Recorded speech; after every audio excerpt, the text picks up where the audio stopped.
Assalamualaikum dear students. How are you? Hope so you are fine.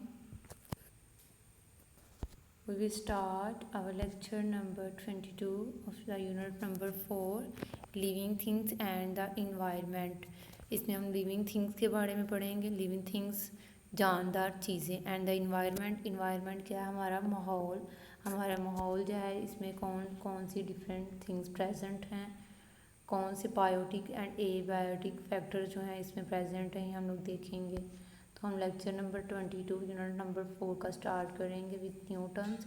And the first new term is protist are microscopically single celled organisms. ये ऐसे organisms हैं जिनको microscope से देख सकते हैं और ये सिंगल सेल्ड ऑर्गेनिज्म है, एक ही सेल पर मुश्तमिल होते हैं. सेकेंड वन है environment. Everything around living thing that affects its way of life is called environment. हमारे इर्द गिर्द जितनी भी चीज़ें हैं जो हमारी लाइफ के ऊपर इफ़ेक्ट करती हैं उन सबको क्या कहते हैं? इन्वायरमेंट. उसके बाद है biotic are the living part of environment. जो जानदार चीज़ें हैं हमारे माहौल की उनको हम बायोटिक कहते हैं. उसके बाद abiotic non living environment of living things. जो नॉन लिविंग थिंग्स हैं हमारे इन्वायरमेंट के उनको हम क्या कहते हैं? एबायोटिक. उसके बाद क्या है? Habitat is the place where an organism lives. Organism का हैबिटेट जो है वो प्लेस है, वो जगह है जहाँ पे कोई ऑर्गेनिज्म जो है वो रहता है. उसके बाद क्या है? Producers living thing that make their own food. Producers हम लोग ऐसी लिविंग थिंग्स को कहते हैं जो अपनी खुराक को तैयार कर सकते हैं. तो फ़ौरन से आपके माइंड में आ गया होगा कि ऐसी लिविंग थिंग्स तो बस प्लांट्स ही हैं जो कि अपनी खुराक को तैयार कर सकते हैं. तो मतलब प्लांट्स जो हैं वो क्या हैं? प्रोड्यूसर्स. उसके बाद ये स्टूडेंट्स हम लोग देखेंगे जो नेक्स्ट टर्म है वो है कंज्यूमर्स ऐसे ऑर्गेनिजम्स हैं जो दूसरों के ऊपर जो है डिपेंड करते हैं फूड के लिए. ऑर्गेनिज्म विच आर डायरेक्टली और indirectly dependent on plant food. जो प्लांट से अपनी खुराक हासिल करते हैं डायरेक्टली उनको खा के या ऐसे एनिमल्स को खा के जो प्लांट्स को खाते हैं. उसके बाद देखेंगे ओमनिवर्स ऐसे जानदार हैं जो प्लांट्स और एनिमल्स दोनों को ही खाते हैं.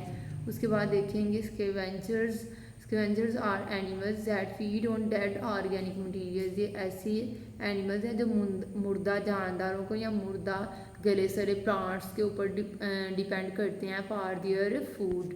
उसके बाद देखेंगे डिकम्पोजर्स आर फंजाई और बैक्टीरिया.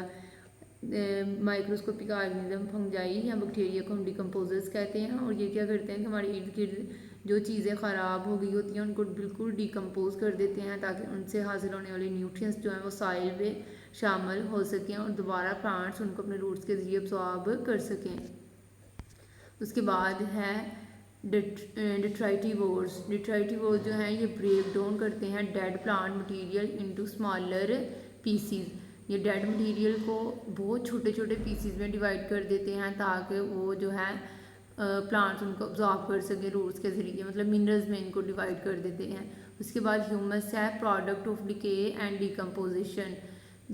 सारा जो डिकम्पोजिशन करते हैं बैक्टीरिया या अनदर ऑर्गेनिजम्स गले सड़े मॉल की या एनिमल्स की जिनकी डेथ हो गई होती है उससे जो डिकम्पोजिशन के बाद मटेरियल हासिल होता है उसको ह्यूमस कहते हैं.